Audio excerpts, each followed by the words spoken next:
Hello and welcome to the latest edition of the Real World Entrepreneurship podcast with me, Alan Clark. And myself, Bhairav, who's also the host of the Atom Ventures podcast. Today, in today's podcast, we're going to look at the subject of should you start a business? Because obviously that's the starting point on every journey into entrepreneurship. And Bhairav, let's kick off. Why did you start your business? Well, interesting. So I was working for a company in Thailand, and it was, I'd just come off the back of a couple of startups. So I guess let me start with the fact that, I'd been working at PwC, IBM, big corporate life. And then I worked for what I can only describe as a bit of a hybrid startup. So it was a growing company in Norway that had been established for a few years. And by the time I got there, it needed big change and a new way of thinking. And so essentially we kind of reinvented that business and it became a kind of a startup again, even though it had been going for a while. So the whole ethos was changed. And then from that, I went to a startup where I was like the third person there, and we grew globally. And you kind of got the bug, because I think for me, the startup bug, at least. So the difference between obviously working corporate life and working in a startup is that there's much more of a green field when you're looking at startups, right? You're able to be more creative. You're not necessarily working within rigid structures. You don't have the hierarchies. You don't have the reporting mechanisms that you would have with more established businesses. But that's a far cry from wanting to start your own business, right? Because joining someone else's business is very different from starting your own business, right? But for me, when I came out of the job in Thailand, it was pretty intense. Even though I wasn't there for a huge amounts of time, it felt like I was there for about 10 times longer than I actually was. And when I came out of it, it was a situation where I thought, okay, what do I want to do? And I got to say, I was in the middle of burnout back then, because, coming from 3 businesses that were massively, rapidly growing, working, implementing brand new IT systems for all of those things, and global businesses, it was, many, many years of 7 days a week, 13, 14 hours a day. And so for me, it was, do I go back into corporate life, having known what that was like many years ago, and then, or do I go find a startup, or do I do something myself? And after talking to people back in the UK and looking at what was around, and even having a chat with a couple of friends of mine, I quickly realized I could not fit into a box again. Like, I couldn't be put into a box where someone says, right, you have this mandate, you need to go and do this and then report into that. You don't get the same freedom. Finding another startup was interesting, but I'd just come from 2 other businesses that started up. And the problem is that you've got someone else steering the ship, right? And if you don't agree with that person or the way they take the business, there's not much you can do. And then I guess the third bit here was I was a little bit lucky in that there was a bit of serendipity meant that the number of people that I've been working with over the years previously were all free, and we were all together, and we were all kind of sitting there going, well, we are all now at a point in time where we're all free. We're all, have technology experience, startup experience. Why don't we start something together? And then that's where Atom Ventures started. And then from that, Atom CTO, and obviously Avrium. It was interesting that here we are with another where your yin to my yang are a bit opposite ends of the spectrum. You were coming out of large, or your history, your career has been in large corporate organizations with a very rigid structure and lots of people. My story was almost the absolute opposite. I'd never worked in a large corporate environment in my life, and only ever worked in relatively small companies. And even when I worked in a business, or twice worked for businesses that were owned by corporates, the area that I worked in was very much an autonomous business unit that operated on its own. I just reported back to head office, and that wasn't my role, that was the role of the FD and the CEO. Frankly, as long as they sent back their monthly stipend to head office, they were largely allowed to get on with it. So when you were looking to break away from all of that structure and the lack of freedom, I had always lived in a world where I could walk up the door and go straight, and even when I started working at the junior level, knock on the door of the big boss and have a conversation any day, just with a small business. And there was always every business I'd worked for was a very loose structure built around getting the job done, and you were able just to get stuff got done. My motivation was really, I guess there was two things to it. One was a life event, which anybody that's followed the podcast will know about, having an illness, and then that being a bit of an inflection point to go and do something. But the other driving part behind it was I had always, ever since I started even thinking about a career, thought that the honourable thing to do was to create a business, was to start with nothing and build something. And that had never happened. It almost happened when I'd been in relatively small businesses, but I never felt ownership of what had been built because I joined a something. And that's why when the moment came and the opportunity arose to actually start with literally a blank sheet of paper and an idea, I remember thinking, this could go horribly wrong in so many ways, but I bet I never regret doing it because I will regret a whole lot more lying in my deathbed saying, I never did that one thing that I always wanted to do. So this is interesting. So one of the reasons, obviously, that we're doing this podcast is you and I had a conversation about this thing called Masterclass, where it's this online thing that you can go and pay for and get advice from the great sages of the world, right? And so there was one of the classes I was listening to about business, and they were talking about like, should you start a business? And one of the issues I had with that was that it was just a full of platitudes. It was go for it, do X, don't have any regrets, etc. And I kind of thought, well, that's not really advice. And so when you say you didn't want to live with regrets, I kind of think, well, yes, fine, but that's not a reason to start a business, right? Just because you don't want to have a regret isn't necessarily a reason, I don't think, to start a business, because there's lots of other considerations. Hold on a minute. But there's lots of other considerations. Right? Is it all right then to live your life saying, I've regretted a whole load of things I never did? No, I mean, I don't. Personally, my own kind of personal mantra is that, have no regrets. But what I'm trying to say is the fact that you might regret doing it doesn't mean that you necessarily should do it. Sorry, you might regret not having done it. Doesn't mean you should do it. Do you see what I mean? It's like you shouldn't say, "Oh, I really want to start a business, and I'll regret not having done it." The thought of it. So what I guess I'm trying to say is, yes, you may regret not having done it, but have you thought it through first? And okay, I guess that's. I suppose that the bit that I would then add on to that, because I understand what you're saying about just because you might regret it doesn't mean you should do it. I would also guess that at that point, I was 20-something years into a career or into my working life, and I'd thought about it many times, but the time wasn't right. Things hadn't aligned.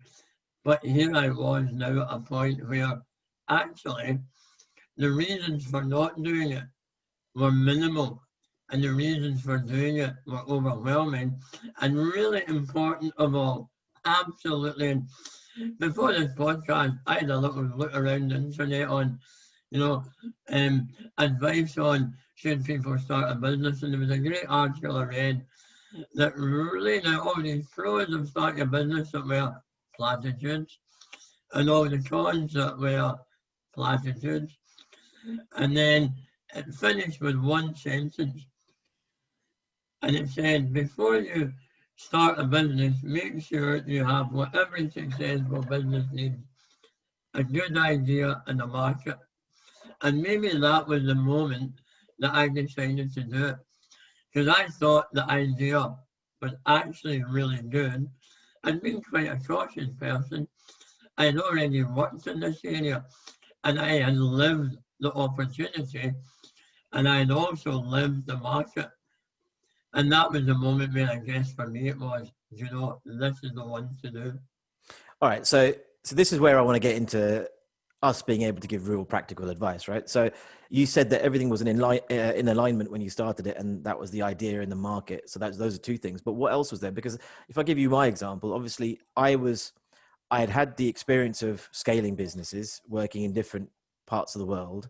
My team was there. I had some cash in the bank. I had very low costs because I could come back, pay for the house. There was no mortgage or anything like that to worry about. So it kind of all aligned because of the fact that, well, I've got the money. I don't have many outgoings. I can minimize those. I've got the team, and getting the customers. I knew that there were a couple of leads already before we even started. So it was kind of, I'm not going to say it was a no brainer, but it was one of those things. Well, it's an opportunity. Let's see where it goes. And so for you, what aligned? Because I think this is the key, right? When people are listening to this and, they may listen to other people that say, go follow your dreams or don't sit there with regrets. I think that's all a bunch of bollocks. Like, yes, it's all nice to think like that, but actually you need to be more practical because this is not an easy journey to go on. And I think people go into it going, yeah, it's going to be fun and fluffy. Yes, hopefully it is, but there's a lot of practical things that you need to understand. So like for you, what was an alignment? Because a lot of these stories, when you talk about them retrospectively, you always look back at them in a sunny way, right? But at that point in time when you were starting, there were a lot of different things going on in your life, lots of different things happening, and then all of those things aligned to give you that. Well, there was, and yeah, we're being very specific about it. I guess it was, one, financially being in a position where I was able to look at the next 2 years and say, if I don't earn a penny, the mortgage will be paid, the family will be fed, the house will be maintained, we can live for 2 years. So I've got a 2-year window before I really need to worry about putting money on the table. So that made that relatively straightforward. That removed a huge level of stress out of my life. The other one was I knew that what I was doing, I did not want to carry on doing. And I knew that I had 20 more years ahead of me. And had I only had a year or two still to go, it might have been different, but it wasn't. But I also knew that in terms of my core skills, I was probably better placed at that point than I had ever been before to lever my skills into making a success out of the business that we were aiming to create. So this is great because now this is actual tangible stuff. So you had the cash, you had the motivation, you had the idea, you had the market, and you had the skills, right? And I think this is what I find is missing in a lot of advice that people are giving. They're not giving this advice. They're not saying, do you have the cash, you have the motivation, the skill. I think the other thing, which is something you and I have discussed a fair bit, and I think we talked about it on the last podcast, was the plan B aspect. So do you want to kind of talk a little bit about that? Your story about a plan B. Yeah. Oh, absolutely. It's incredibly hard. And well, just before I do that, I think you've just identified some of the key building blocks, which is why so many businesses are set up by people who are much younger than I am, who are at the start of their journey because they haven't got any money, so they're going to have to raise it. They have got very little to lose, so there's not much jeopardy. They've learned technical skills that they can lever that are state of the art, that have a value out of there. So that's why at that level, I absolutely think that's a great time if your personality is right to crack on and do your own thing. It was never the right fit for me at that point. So anyway, back on the plan B thing, this is all about commitment. And if you're not willing to fully commit, do not try and start a business without being committed to really give it everything. Because if it's going to be worthwhile, it will take up every part of your life. And that doesn't mean you can't start by running it in parallel, but it's on top of your job. There's an awful lot to do. And what really got me through was I went for it 100% and very actively didn't pursue anything else while this was still in play. And believe me, there was at times months where not much happened. We didn't get much momentum. I remember at that time as well, the utter frustration that our progress actually is not dictated by us. It's dictated by other people. And just because it's really important to me right now, to the founding team right now, doesn't mean it's that important to anyone else. And I see this come through time and time and time again, particularly in the really early stages of a business, when you're continually waiting on investors to make decisions, potential customers have expressed interest but haven't placed an order, partners who you need to give you an answer to allow you to move forward. And the whole issue about the don't have a plan B was it would have been so easy to have given up and jumped into plan B, to have gone and taken that job over, or have gone back the way you were before, and not having that kept absolute focus. And it's about being all in the game. If you're really going to do it, it's an absolute commitment. So that word commitment, right? So again, going back into us giving practical advice to people who haven't even, who are thinking about it, but have never really kind of done much research or don't really understand what what's involved in running a business. What are they committing to? Now, that's one, again, a thing that the reality, this is the whole real world entrepreneurship podcast, right? Yeah. We're talking about what it actually means in the real world. Now, I can tell you a little bit about my journey, right? So, and it's actually a little bit different from when you were dealing with startups that I was a part of rather than starting my own business, right? So where things slightly become different are, it's your own money. So you're looking at it. So you're looking at every penny is yours, but then that sometimes is a wrong way of thinking about it, right? So you're worried about the cash bit. Then you're doing 100 different things. So the thing that you're good at, that you like doing, so let's say my CTO skills, I'm doing that only a small percentage of the time as compared to all the other things that I need to do, which is sales, marketing, finance, all managing the teams that are working for me, right? And then you've got the hours. I mean, of course, people talk about working a lot of hours, but to be honest, I mean, I was working probably longer hours in projects for people at IBM and some of the startups than I'm working now. But it's more intense because it stays with you every day. It's not something that you go to sleep, you wake up, you still got the business, right? It's still around you. Whereas if you're working for someone else, you can say, well, hang on, I'm not going to work this weekend, or I'm taking the holiday. There are no real holidays anymore. Yeah. Because, and everyone say, oh, you should switch off. So how do you switch off from something that is you? It's your culture, your business. So I think this is the thing that when people are saying, okay, when you say commitment, from your perspective, what are they committing to? Wow. The commitment, I'm not really sure how to answer that, other than you are making a wholehearted commitment to doing everything that is required to make your enterprise successful.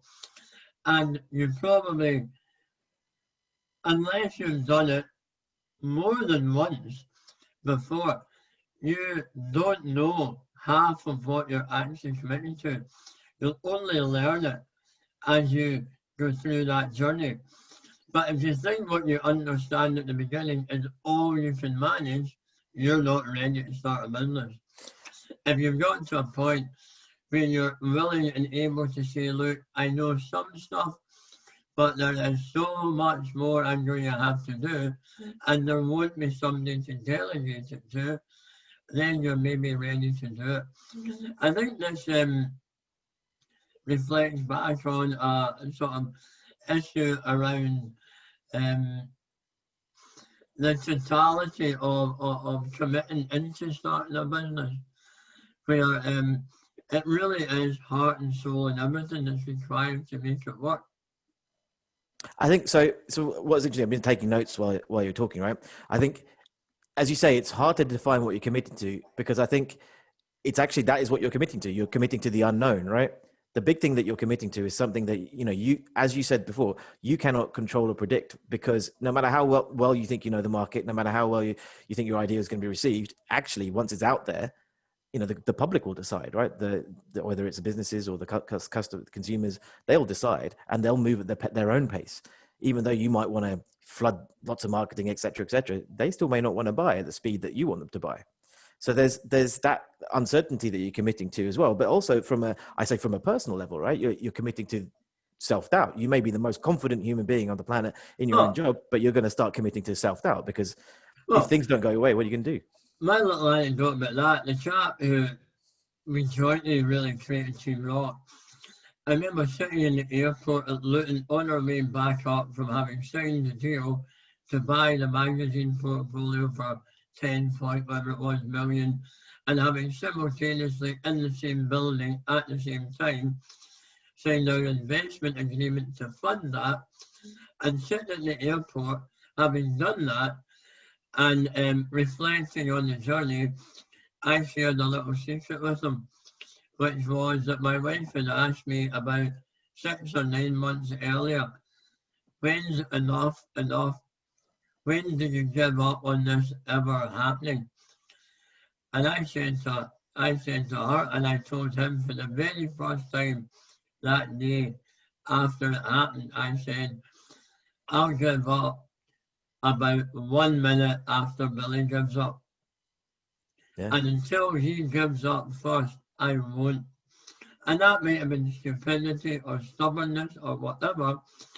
And that induced an enormous roar of laughter from Billy, who said, I had exactly the same conversation with my wife.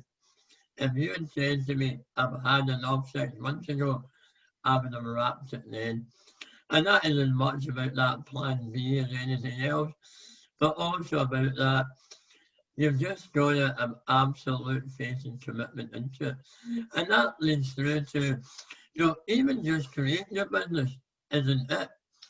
There's a statistic, and I don't know if this is the right one or not. It actually surprised me. It's this low. And I suspect this statistic also covers a lot of sole trader type businesses. But only 60% of businesses fail in the first 3 years. I actually thought it might be even higher than that. So of all the people that say, I'm going to start a business, a lot more than half, 3 years down the road, have to reflect and say, that didn't work. So I don't know if you remember back to one of our earlier podcasts, we went through some of the statistics like this. And actually what we found was that smaller businesses tend to survive, whereas the larger ones fail quickly.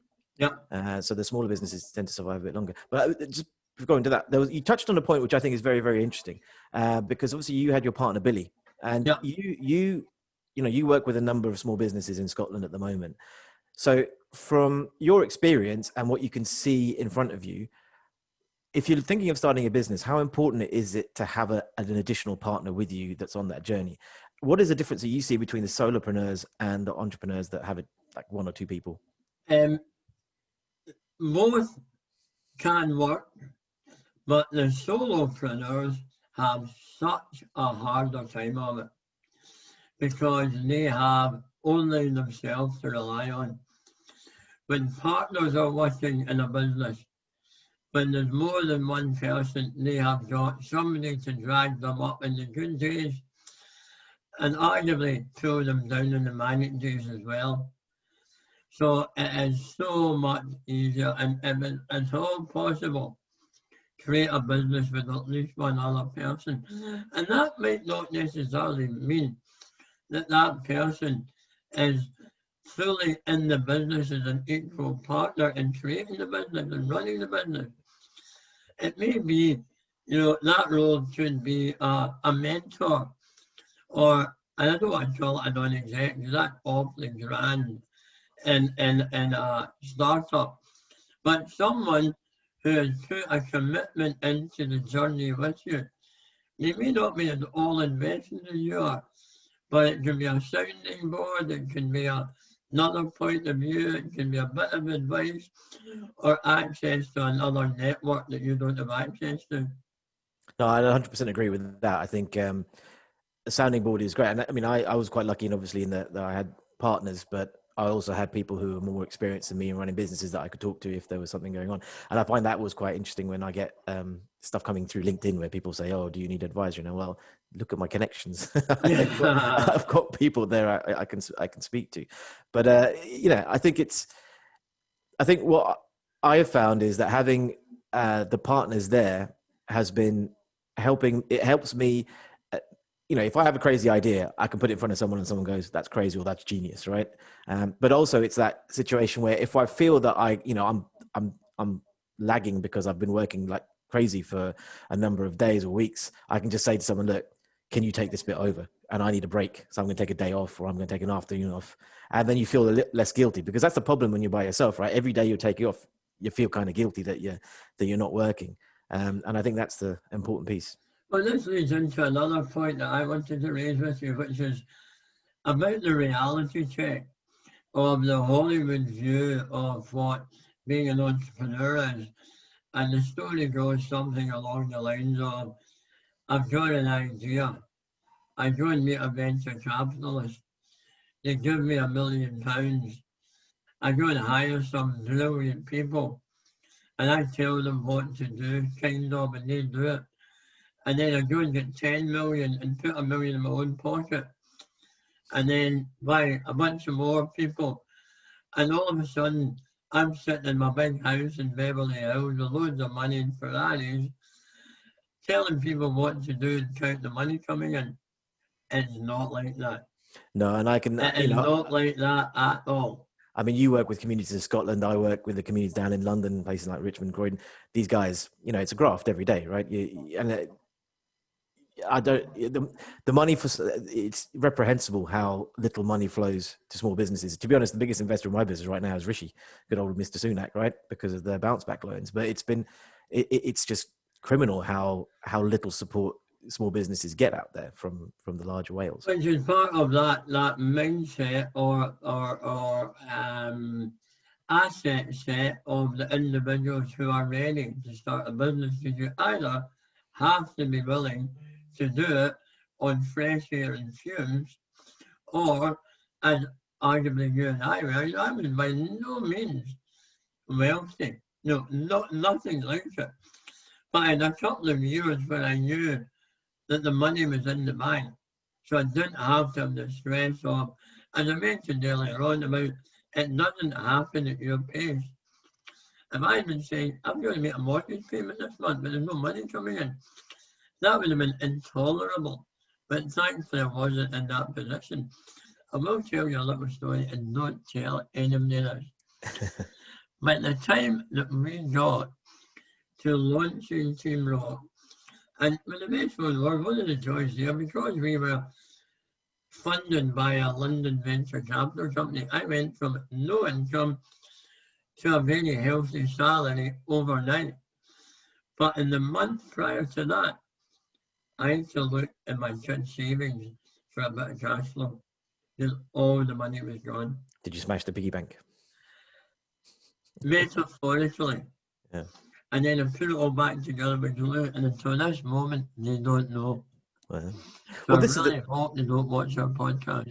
But this, again, is something that I think is good practical advice. Risk, right? Absolutely. What risks are you willing to take in order to pursue your idea, the dreams that everyone tells you to go and jump for? I think if you're not prepared to make the hard decisions in your life, and I think what's interesting here is that there's a virtual CFO that we work with, Raymond Holt, Agnentis Partners, great guy, and hopefully we'll get him on the program, because I think he's a very important person to talk to when you're looking at financing a business. But I've done podcasts with him and I've chatted to him quite a bit, and he always says when he's talking to business owners is, what lifestyle do you want? What are you trying to get out of this, right? So you talked about the Beverly Hills, the Ferraris, X, Y, and Z. If that's what you're going for, then you've got to kind of think your business plan has got to reflect that, right? But if what you want is a nice, stable life, be able to have a nice house, send your kids to school or whatever it is, then that's essentially your aim, right? And your goals. And then you've got to figure out if you don't achieve those, or what stepping stone can you get together. Well, that raises, pardon me, something Svetlana mentioned a couple of podcasts ago around what is an entrepreneur. Personally, I choose to have a much broader view on the scope of entrepreneurship. I actually think an entrepreneur is anybody who works for themselves, who goes out and creates a business that will generate their own income. So I actually think it's perfectly reasonable to call, and I don't mean by the pejoratively, but the window cleaner. Yeah. Who goes and sets up on his own is an entrepreneur. Because he's going to create an economic model that he is going to use to generate whatever it is he wants from. And this is one of the key things I do when I'm working with companies. I don't start off with what what's your ambition for the business? Start off with what's your ambition for you. Because there's absolutely no point in creating a business that makes you miserable and doesn't give you what you want. That would be a sign of absolute madness. But equally, I have absolute respect for the people that say, I want to go and create this enormous international company. Because that's my ambition. For me, that's when I will feel I have achieved what I want. And again, should you start a business? Only when you know exactly what you want from it and when you're willing to take the risk involved in achieving that ambition. And as you mentioned, there are more large early stage businesses fail than small, and arguably that was what happened with Team Rock. Team Rock became completely top heavy and collapsed because it went from not in the global things it wasn't huge, but it went from naught to like 150 staff, 2 offices, and operating all around the world in 3 years. Wow. But the problem there was the foundations couldn't sustain it, and it fell over spectacularly. Whereas maybe had we started with a different kind of approach, it would have built in a more stable fashion. So there's a topic I want to touch on. I'm not quite sure how much time we have left because I guess we can go on forever. But there's one more topic I want to touch on, and that's based on that and the partnership perspective. So obviously, as a solopreneur, you need to think a lot about yourself and what you're trying to get out of it. What I did when I started Atom was, there were 5 or 6 of us who began it, and we had the honest conversation up front, right? What do we want to get out of this? What do we want? Because everyone individually can go off and earn at least 60% more than they're earning now, right? I mean, everyone is on a significantly lower wage, and I know that because I hired them. I was working with them for the last 5-6 years.